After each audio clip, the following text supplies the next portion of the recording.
Bom, seguindo a ordem aqui das palestras, agora quem vai falar é uma pessoa que foi citada aí por vocês.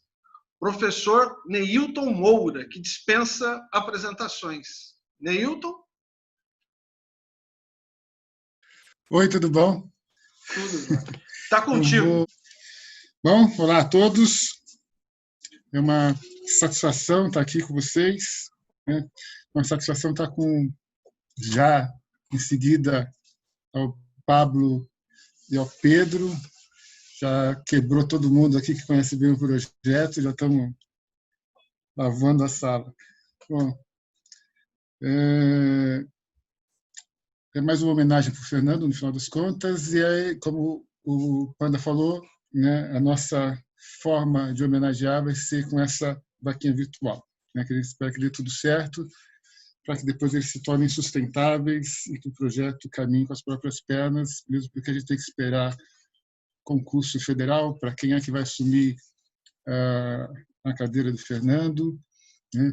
A gente tem uma felicidade danada de que, ao longo desses anos, ele formou, não só graduou, mas ele formou mestres e doutores que vão poder, crianças dessas, sentar no lugar que ele estava e poder manter esse projeto adiante.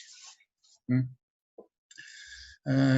Como o Panda falou, aqui tem o linkzinho, ajude. Vamos lá. Bom, escolhi um tema que frequentemente a gente debatia, né, e que já, inclusive, apresentei nas nossas palestras lá nos campos em Lavras.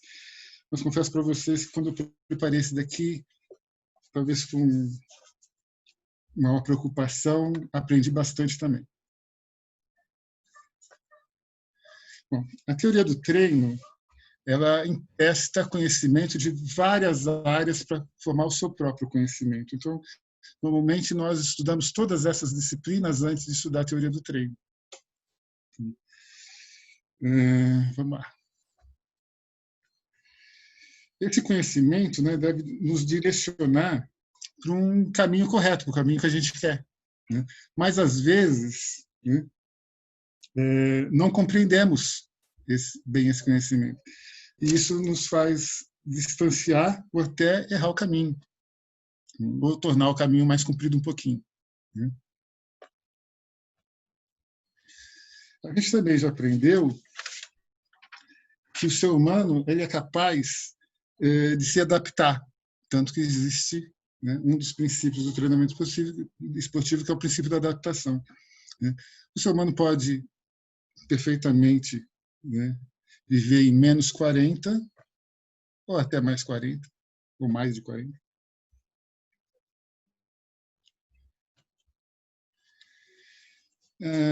Muita gente nessa sala, eu também, principalmente, somos da competição. Né? Então, o resultado é uma preocupação para a gente. Então, o que determina o resultado? Quais fatores determinam isso? Como treinar esses fatores? Conversa com alunos, e até o Pedro mostrou um slide bem interessante lá da Espanha, né? Vários dos meus alunos eles dizem assim, a gente precisa ter uma sala de halteres maravilhosa, de musculação, com toda equipada, coisa e tal. Né? A gente precisa ter um centro de treinamento maravilhoso, né? Para a gente alcançar nosso objetivo. Mas aí a gente percebe que, às vezes, em lugares como a Etiópia, o grande centro é esse aí, ou no Quênia. Né?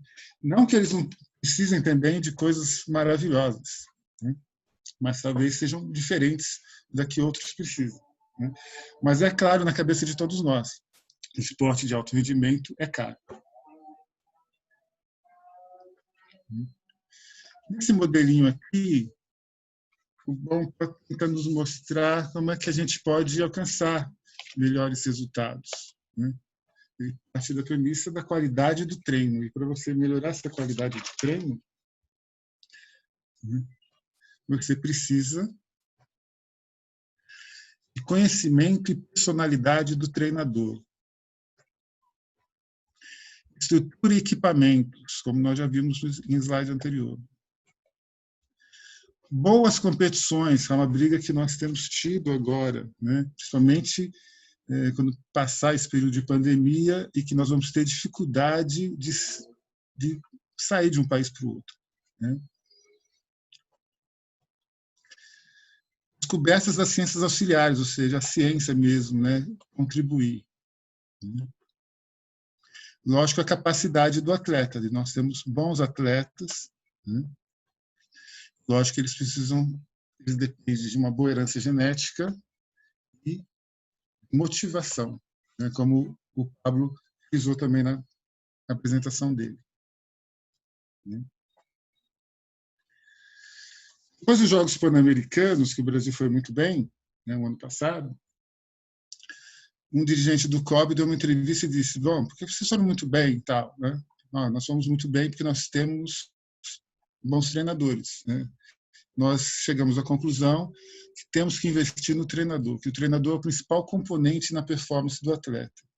Isso deixou a gente muito contente. Então, pensando um pouquinho nisso, a gente se lembra que nem um tempo atrás, né, nossos treinadores eram ex-atletas que às vezes nem tinham estudado, né, tinham simplesmente parado de treinar, ou às vezes até treinavam ainda, né, e já eram treinadores, não tinham formação. E haviam também pessoas formadas que começaram a trabalhar e tinham aquela história de que tinha que ser atleta, não tinha que ser atleta, né? Mas depois, com as leis, enfim, né, os CREFs da vida, as coisas, havia necessidade de todo mundo se formar ou ter aquele registro provisionado, né?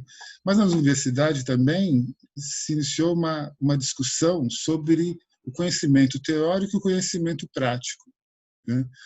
A gente precisa lembrar que a carga horária prática, a carga horária geral já era pequena, né? Mas a carga de disciplinas práticas era bastante desproporcional às disciplinas teóricas, né? E várias disciplinas que deveriam existir já tinham sido retiradas já na época da ditadura, né? Mas sempre ficou aquela coisinha, né? Se você é mais teórico, se você é mais prático. Nossa atuação como treinadores, né, também se extravasou aí uma coisinha de ciência, arte, enfim. Como é que é o nosso trabalho? Então, treinar é uma ciência ou uma arte? Surgiu essa questão, né? E ela contribuiu para esses estereótipos, né? Que várias vezes, inclusive, os próprios profissionais de educação física criaram. Eu já ouvia na universidade que você, quando se formar, não vai ser mais um daqueles professores que rola uma bola e deixa tudo acontecer, né? Já há muitos anos isso, né? Só que isso estereotipou. A gente não devia ter deixado isso acontecer, nós com nós mesmos. E sempre se colocou essa coisa de ciência e arte como se fossem adversárias, né? Isso não só no esporte, em qualquer arte, em qualquer outra profissão, né? Na medicina também, na enfermagem também, enfim. Aí, preparando essa apresentação, eu achei algumas coisas bastante interessantes que eu gostaria de apresentar para vocês. Wolfgang aqui em 2015. Então, em relação à ciência no treino, né? A ciência seria utilizada para simplificar o esporte, né? Os métodos projetados para reduzir a complexidade do movimento humano e as tecnologias que transformam decisões complexas em indicadores chaves de desempenho, né? Então, ela deveria vir para contribuir. A ciência no treino pode ser considerada como objetiva e preocupada com fatos e medidas. repetível com a ideia de que o processo, o resultado, é repetível e produzirá o mesmo resultado se e quando for repetido. Se eu aplico determinado modelo aqui, depois, quando eu aplicar de novo, deveria funcionar com outras pessoas também, em outros lugares também. Utiliza métodos, ferramentas e tecnologias na tentativa de prever e controlar o treinamento e o desempenho esportivo. Então, GPS, análise de vídeo, estatística, plataforma de força, tudo isso faz parte, né, do arsenal de ferramentas que a ciência utiliza. Mas, de fato, a ciência do treinamento fez um ótimo trabalho em transformar os atletas em máquinas com ótimo desempenho e bem lubrificadas, né? Então, visto dessa maneira, né, o atleta corre o risco de se transformar simplesmente numa máquina. Entender os humanos como máquinas, simplificar o desempenho esportivo e buscar ordem, previsão e controle são objetivos da ciência newtoniana da velha escola, lembra Volga. Foi bem legal poder me aprofundar um pouquinho em filosofia depois que eu li isso aqui. A visão do mundo newtoniana, cartesiana, central à era industrial, né, até então, no final do século XIX, no coração da modernidade, viu o universo, a sociedade e os seres humanos como máquinas e processos mecânicos. Lembra? Montuori.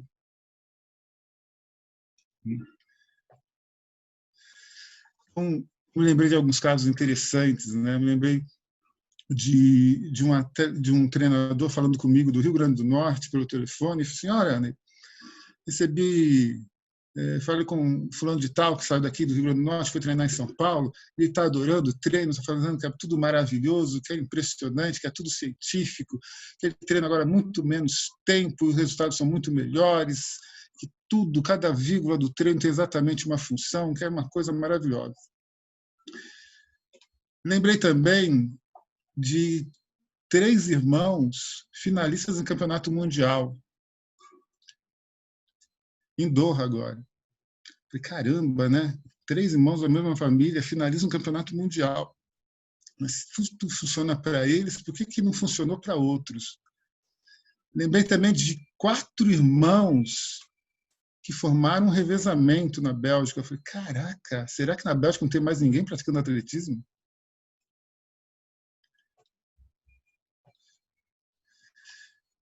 Então, essa interpretação da ciência newtoniana pode desconsiderar a criatividade das pessoas e esquecer que atletas e treinadores são humanos.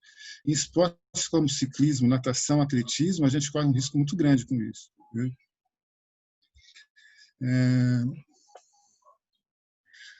Também lembrei de uma situação que eu estava conversando com um amigo meu outro dia. Nossa, a Inglaterra inventou o futebol, né?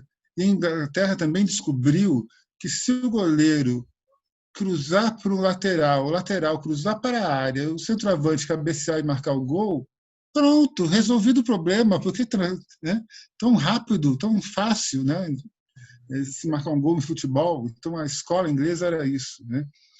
Graças a Deus a bola chegou aqui no Brasil e veio sem um manual. E a gente teve que descobrir as coisas sozinhos e de repente saiu tudo diferente. Ainda bem, né? Eu não estou dizendo, bom, dizia ainda ele, né? O autor Thompson. Não estou dizendo que a ciência newtoniana é ruim, longe disso. O que espero ressaltar é que seu sucesso criou uma mentalidade que gira em torno de ordem, previsão e controle. Essa mentalidade levou à desconsideração da criatividade de treinadores e jogadores, entre muitos outros aspectos cruciais, né? Então, parece que deveria ser um cuidado, né?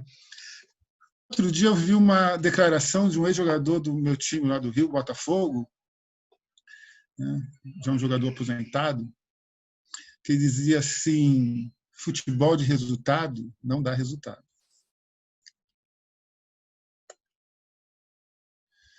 Bom, no mundo ideal, então, o treinador possui uma retaguarda formada por especialistas doutores, fisioterapeutas, especialistas em força, enfim, né, de todas as áreas, uma grande comissão técnica. Só que no mundo real, não é só no Brasil, né? O treinador, às vezes, é a única peça da comissão técnica, é ele sozinho. Então, a gente deve reconhecer que existe uma linguagem própria, né? A gente está agora aqui numa comunidade mista, mas com certeza mais voltada à ciência.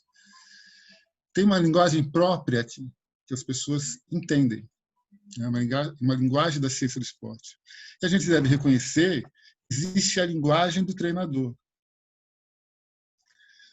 que às vezes o treinador não entende a linguagem da ciência. E ele precisa entender, né? E vice-versa. E também existe a linguagem do treinador com seus próprios atletas, que também é diferente, né? E aqui eu coloquei entre parênteses o Pedrão. É impressionante como ele alcançava, né? Como ele alcança a gente, né? E vai alcançar por muito mais tempo ainda, Pedrão. Então, dizia Thompson, não basta receber relatórios, né?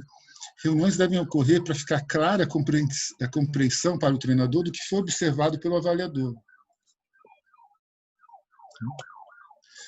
E aqui, de novo, pus entre parênteses o NAR, porque o meu grupo normalmente visita esse centro, né?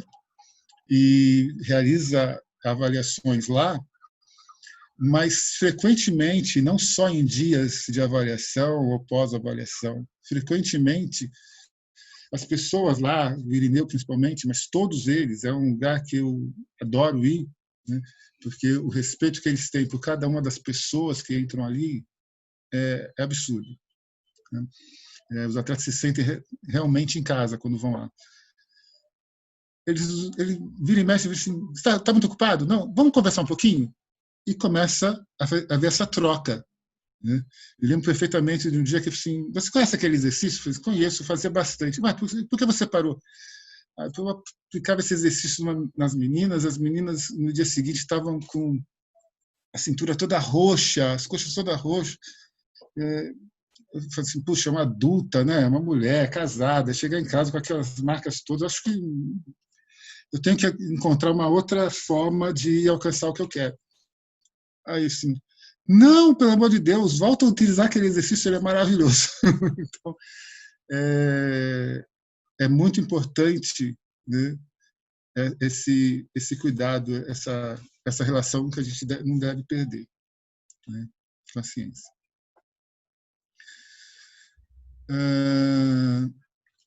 Daqui acho que todo mundo conhece, Zatopek, né, ficou famosíssimo em ganhar nos mesmos Jogos Olímpicos os 5.000, os 10.000, a maratona, né, e de ter propagado o treinamento intervalado, né, talvez seja o maior grande fruto, né, do treinamento intervalado, e que foi uma possibilidade de um método criado na Alemanha, né, pré-guerra, né, fazer sucesso no pós-guerra com um atleta da República Tcheca. Foi um feliz encontro da ciência com o treinador esportivo. Nossas dúvidas, então. Será que os resultados das pesquisas são disponibilizados aos treinadores? A percepção do treinador sobre a aplicação da investigação da ciência esportiva para seus métodos de treino. As equipes, as confederações possuem profissionais de apoio para o treinador em ciência esportiva? O equilíbrio entre a pesquisa e o resultado obtido, né, são coisas que às vezes nos afligem.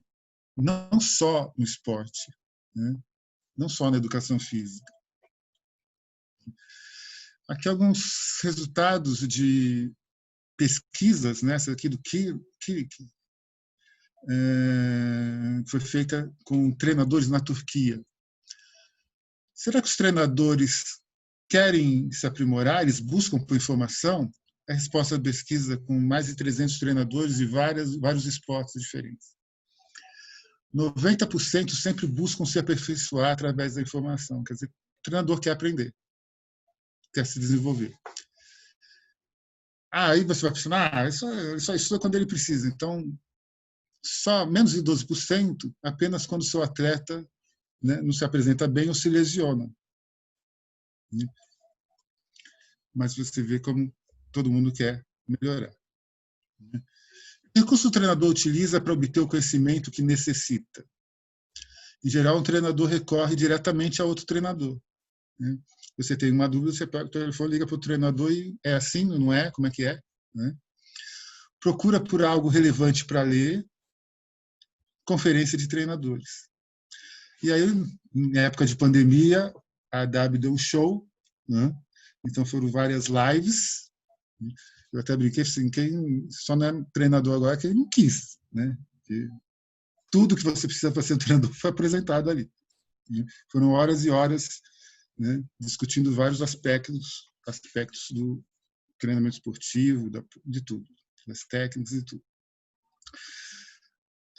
Por outro lado, né, entidades, ou até mesmo pessoas, a gente vê muito no Instagram, essas coisas, acabam aglutinando profissionais e transferindo, então, conhecimento, transferindo coisas que acompanham esse conhecimento, que vão parar em centros de formação de profissionais também, né?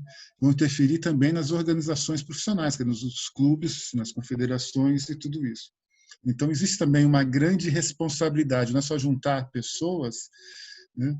E não é só você ir no Instagram da vida e abrir uma página e começar a dar curso sozinho e fazer as coisas, porque você está interferindo, né, em todo essa estrutura, né, e precisa ter bastante responsabilidade. Uma outra pesquisa com mais de 200 treinadores portugueses, né, de 22 esportes diferentes, né, eles disseram que se sentem bem quando trabalham com treinadores experientes ao lado, né? Nós conhecemos várias iniciativas assim que treinadores mais experientes acabam como tutores de treinadores que possuem bons atletas, para que eles possam seguir se desenvolvendo, né? Mas é interessante notar que eles detestaram os cursos que foram oferecidos para a própria federação deles. Bastante interessante. Que problemas, que barreiras os treinadores encontram quando tentam acessar e aplicar o conhecimento que eles necessitam? Uma dificuldade é ser apto a encontrar a informação. Confesso que até para preparar isso daqui eu tive dificuldade mesmo de encontrar a informação. Tão fácil, né? Você estava me ensinando no final das contas. Como é que eu encontro informação?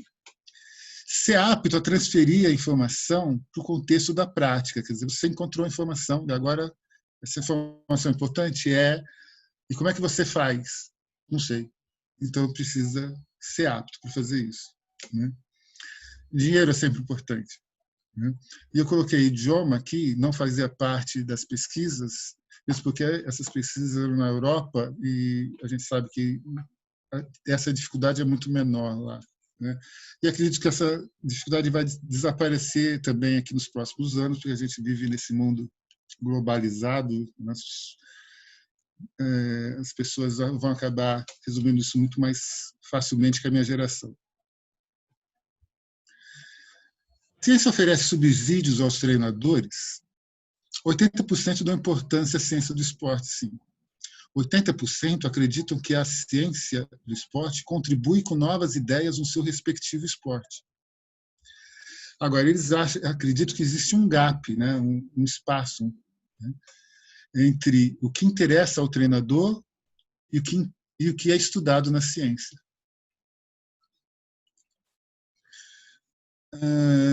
Algumas semanas atrás eu tive que apresentar também uma live sobre salto triplo e o Túlio me mostrou, Túlio fez isso aqui, me mostrou que nos últimos 10 anos, né, ele encontrou 50 artigos relacionados a salto triplo.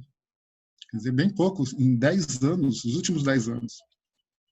Mas encontrou 83.347 artigos relacionados à potência, treinamento de força, resistência, pliometria, né? Quer dizer, que vai de encontro ao que foi colocado naquela pesquisa. Prática baseada em evidências. É um artigo do Thompson também, que eu recortei, não está tudo de uma vez aqui.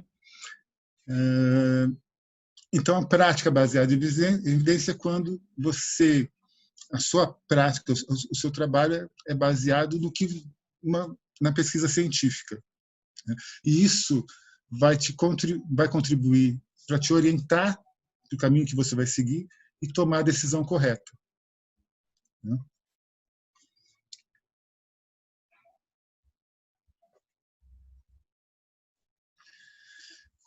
Aqui são vários artigos que eu coloquei como exemplo, né? Então você vai ter acesso a esse tipo de material e esse tipo de material vai interferir nas suas decisões em relação a como você vai se comportar com os seus atletas, com os seus treinamentos. Esse aqui, por exemplo, é da minha área, né? Que é mais vantajoso no salto triplo, né? O primeiro salto com o braço alternado, com os dois braços juntos, enfim, né? Periodização e pliometria, essas coisas todas que a gente vive utilizando e discutindo. E também na técnica, né? Aqui, no caso, estudando a técnica do arremesso do peso rotacional. Então, existe material bastante também que pode nos ajudar, e isso é um exemplo, então, de prática baseada em evidências. A arte de treinar. A arte de treinar não é sobre ordem, revisão, controle. Ela reconhece a complexidade do esporte e a necessidade de criatividade. A arte de treinar interpreta as pessoas como organismos vivos, imaginativos, em evolução, e não como máquinas. Portanto, o foco é colocado nos jogadores, nos relacionamentos e dinâmica de grupo, e na construção de compreensão profunda e sincera de cada indivíduo. A arte de treinar abraça o que a ciência newtoniana luta para explicar. Reconhece a importância de relacionamentos, feedback nos principais momentos, educação cultural e significados variados, contextos complexos, cultura de equipe e entendimentos compartilhados, ambientes de aprendizagem e climas motivacionais. Sempre que eu trabalho com treinamento esportivo e fico olhando para outras modalidades, eu fico imaginando que determinados modelos de periodização são muito presos, muito estranhos, que não deveriam funcionar em determinadas modalidades, né? E enquanto o Pedro e o Pablo estavam apresentando, eu vi aqui no chat uma mensagem da Marisa. A Marisa, treinadora da Seleção Brasileira de Handebol, treinadora de Guarulhos Handebol, um ícone do esporte, da modalidade no país. É impressionante quando esses vários anos, como os atletas, vários dessas atletas, principalmente, são alunas minhas na universidade, como elas adoram a Marisa. Incrível, passa ano, vem outro turno, outra geração, e elas adoram a Marisa. Ferramentas. Agora a gente utiliza paixão, crença, intuição, sentimento, criatividade, né? Nós podemos utilizar aspectos mais qualitativos também, né? Ritmo, acoplamento, fluidez, exatidão, amplitude, rapidez, até força a gente observando, a gente consegue ver, né? Já, além dessas ferramentas qualitativas, né, a ciência adora as quantitativas, né? Plataforma de força, cronômetro, coisa e tal. O uso da arte e da ciência em nosso treinamento deve ser como o yin yang, que é esse símbolo em cima, né? Então, o preto seria, sei lá, arte, o branco seria ciência, alguma coisa assim. Então, deveria ser acoplado, né? Mas com a ênfase do mundo em números e estatísticas, precisamos mudar nosso foco para os subjetivos de nossa arte. A arte de treinar é desenvolvida através de orientação e inspiração. Precisamos procurá-las em nosso desenvolvimento de treinadores. Aqui é algo bastante forte, né? Assim como pretendemos criar ambientes de desenvolvimento para nossos jogadores, precisamos treinar e exigir que as pessoas responsáveis pelos nossos clubes e órgãos de administração façam o mesmo por nós. Se não fizerem, devemos ser corajosos o suficiente para deixar o clube, né, e manter nossa integridade intacta. Quantas vezes você entrou numa equipe todo feliz da vida, né? E depois disse assim, Fernando falava assim, isso tem tudo para dar errado.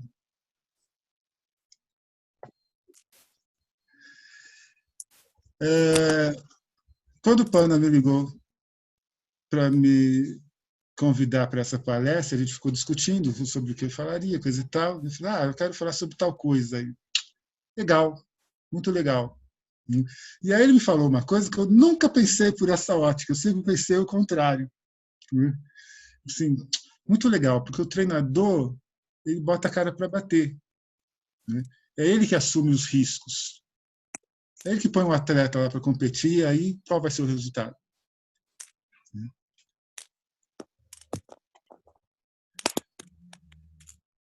Continuando com aquele artigo, então, evidências baseadas na prática, ou prática baseada na evidência, evidências baseadas na prática significa que você, ao longo do tempo, quer dizer, longitudinalmente, né, vai trabalhando e vai aprendendo com você mesmo. Então, é quando a gente utiliza o nosso próprio trabalho, né, para melhorar nosso conhecimento. Mais tarde, normalmente muito mais tarde, a ciência vai alcançar e vai ajudar a explicar por que o que você está fazendo é eficaz. Mas normalmente é você que está fazendo, depois a ciência vem te explicar por que está dando certo. Em 90% dos casos, vou chutar aqui, é assim que acontece. E como exemplo aqui eu vou deixar o Luiz Alberto, técnico do Joaquim Cruz.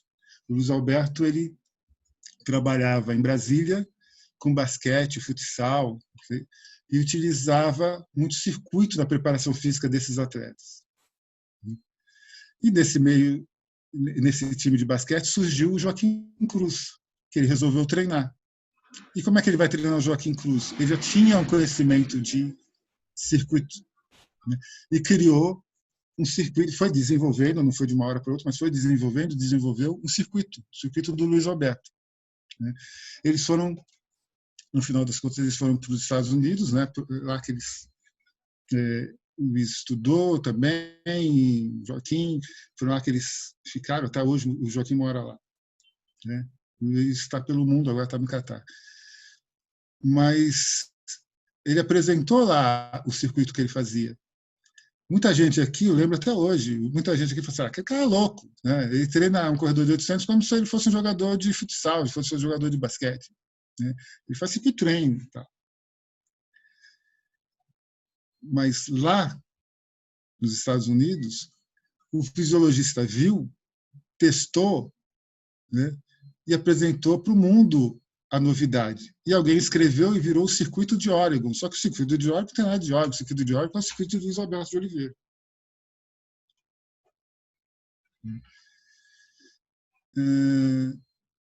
Eu apresentei isso em outra palestra, mas acho que a maioria das pessoas que estão aqui não estiveram na outra. Então, eu gostaria de mostrar isso. Né? Nesse momento de pandemia, eu virei fã número 1 da Maria Bethânia. Eu gostaria de mostrar para vocês como ela se prepara e se isso não tem relação com treinamento esportivo. Nada que está ali é à toa. São o que são e estabelecem com ela um diálogo permanente. Não importa a cidade, o país, as coisas são as mesmas e estão nos seus lugares. O que muda é o pensamento. de lugar, de espaço, mas não de objetivo. A chegada da Betânia ao teatro sentimos pelo ar. O silêncio se estabelece. Nos dirigimos para o camarim. Alegria. Conversamos com detalhes sobre o show anterior, as novas ideias, algo que precisa ser refeito. Pode ser uma mudança no roteiro, num tom, num gesto, numa inversão de intenção. A mudança pode ser mínima ou radical, tanto faz. Se é necessária, ela se torna imperativa e ela é diária. Mudar para Betânia é como respirar, viver. Essa qualidade é seu maior tesouro ou seu maior segredo. Muda-se por causa de uma frase, por causa da lembrança de uma nova canção, de uma nova ordem que pode enriquecer o entendimento do show ou pela insegurança da execução. Isso é algo inadmissível. Não se pode errar no óbvio. Os erros precisam também ser nobres. Da mudança anunciada, vamos para o palco. Ajustes musicais são propostos por ela e pela banda. As emendas entre as músicas são trabalhadas. As emendas são tão importantes como as canções. Elas transformam as músicas em textos e o show passa a ser um pensamento com começo, meio e fim, que pode ser lido como uma obra corrida, sem interrupções. Após o ensaio, a volta ao camarim. Um papo furado da melhor qualidade. Uma história de Santo Amaro. Histórias memoráveis, que geram risadas infinitas, constantes e até dolorosas. Dói-se de tanto rir. Alegria de viver no seu auge.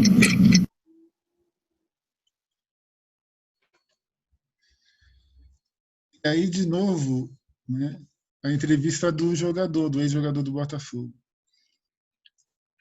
Ele marcou um gol, e porque ele marcou esse gol, o goleiro foi demitido do outro time. E ele diz assim: se eu soubesse que aquele gol seria a causa da demissão do goleiro, eu não teria chutado aquela bola. A ciência não ia conseguir explicar isso.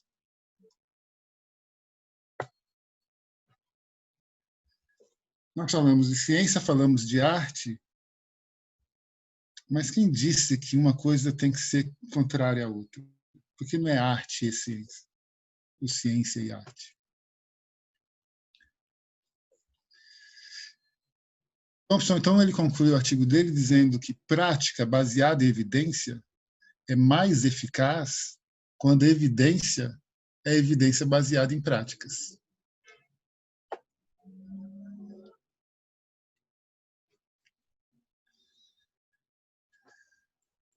Quando colocamos ideias umas contra as outras, forçamos uma escolha artificial, ciência ou arte, conhecimento ou aplicação.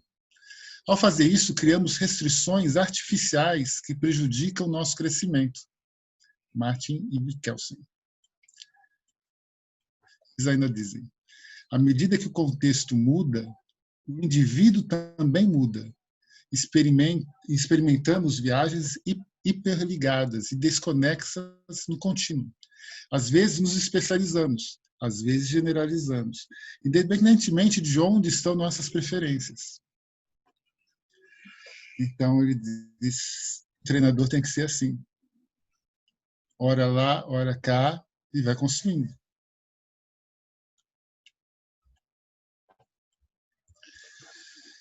Também participei nessa época de pandemia de um curso da Jean Wood, de uma grande amiga minha, e ela disse: olha, a preparação do profissional hoje tem que abordar essas 4 áreas, né? O aspecto técnico, a área da saúde, as disciplinas teóricas, enfim, né, voltadas à saúde, a própria arbitragem, se você quer ser treinador, né, e a gestão.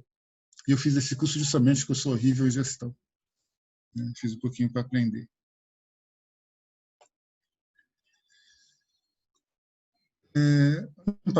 No final do ano passado, o Comitê Olímpico nos chamou, os treinadores que tinham atletas classificados para os Jogos Olímpicos, para discutir com os cientistas, que eles levaram também para lá, né, o que nós vamos enfrentar nos Jogos Olímpicos, se houverem. Né? Viagem, alimentação, idioma, fuso horário, temperatura, cultura, comportamento, horário da prova, meu Deus. Né? 12 horas de fuso horário, temperatura 46 graus, trânsito 1 hora para percorrer 1 quilômetro. Ah, meu Deus, que ser difícil.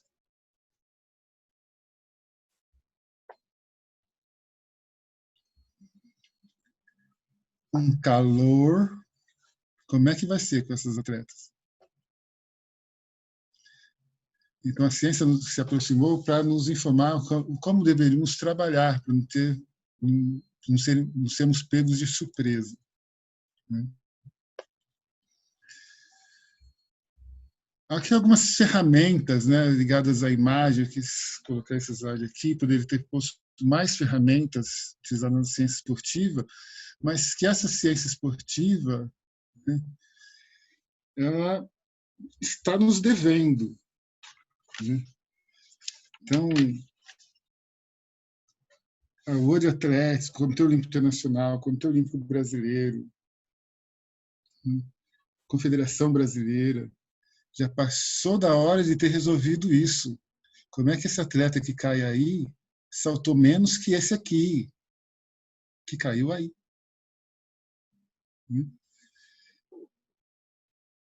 É complicado.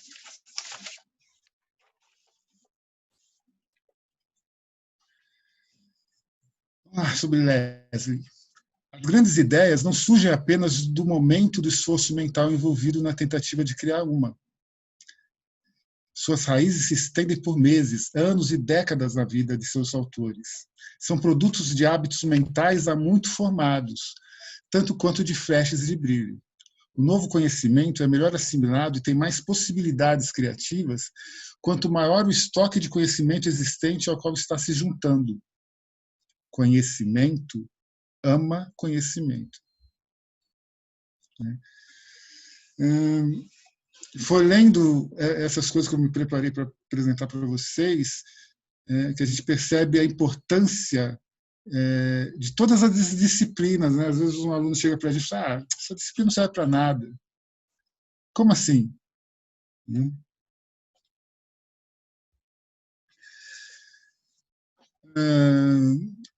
Em aulas que eu tive, eu aprendi que quando a gente não consegue responder uma questão, quando nosso conhecimento não consegue responder uma questão, a gente lança a mão de hipóteses, a gente testa essas hipóteses, encontramos uma resposta, enfim, resolvemos o problema. Resolvendo o problema significa que o nosso conhecimento aumentou. Isso é uma roda. No treinamento esportivo, o nosso conhecimento científico ele tem que ser uma ferramenta. E aí, se nós temos uma boa ferramenta, nós podemos alcançar o sucesso, e aí nós temos um modelo que nós podemos aperfeiçoá-lo, melhorá-lo, mudarmos. Agora, quando, mesmo apesar de você ter resolvido o problema, você não estiver satisfeito, então, quando o resultado não te satisfaz, você respondeu o problema, está tudo certo, está tudo maravilhoso, está todo mundo te achando lindo, maravilhoso. Você próprio não está achando lindo, maravilhoso. Não está satisfeito. Né? Aí você inova. Aí você faz uma coisa diferente.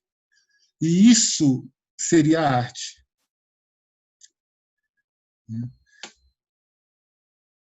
E aí eu coloco que a arte vai depender, então, de uma referência. Né? Por exemplo, para mim, toda bailarina é uma artista, é maravilhosa. Né? Mas entre elas sabem quem são as maravilhosas.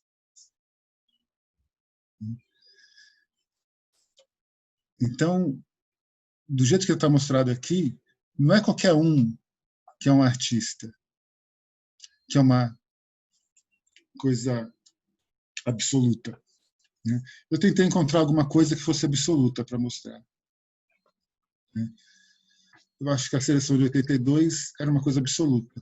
Não lembro de ninguém falar mal daquilo. Então, não sou do futebol, mas imagino que, para a maioria das pessoas, aí é um ponto de referência, viu, como eu estou longe, né, seria uma unanimidade. Alguém que aplicou tão bem o pêndulo livre, uma novidade na técnica do salto com vale, que fez pessoas diferentes serem campeãs, para mim é um artista. Alguém que transformou uma técnica, né, essa dupla que transformou uma técnica, para mim seria um artista. Né? Então, são poucas pessoas que, ao meu ver, podem ser consideradas artistas.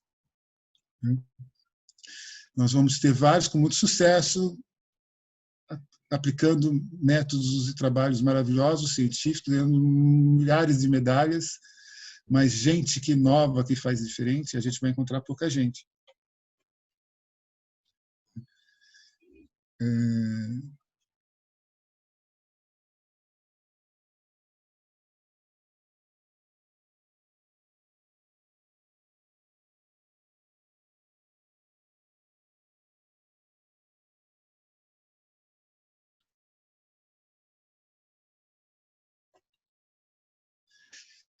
Para terminar, minha homenagem para o Fernando, né?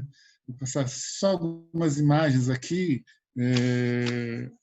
O Pedro e o Pablo já fizeram tudo isso aqui, né? Eu sabia que eu ia provavelmente repetir alguma coisa que eles já tinham feito, mas eu quis fazer mesmo assim, né? Que é um projeto maravilhoso, mas para tentar alcançar um pouco mais vocês, quando ele mesmo diz assim, nunca foi só atletismo. Os meninos falaram que não era um projeto esportivo, era um projeto social, educacional. Né? Os atletas, aquelas crianças que entraram lá, chegaram à universidade. A Universidade Federal, uma universidade pública, que você passa anos fazendo cursinho para conseguir. Aquelas crianças, elas entraram na universidade e elevaram a nota da universidade no ENAD. Aquelas crianças entraram no grupo e recebiam mensagens de, olha, assiste, ouve essa música. Era uma ópera. Veja esse filme, o Pedro mostrou aí. Vamos lá.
isso aí, pessoal. Queria agradecer, Panda, todo o pessoal. Parabéns, Cria Lavras. Ajude e cria. Vamos momentos estar aqui de volta com vocês. Obrigado, Neilton. Sensacional sua palestra e o final também aí foi bem emocionante.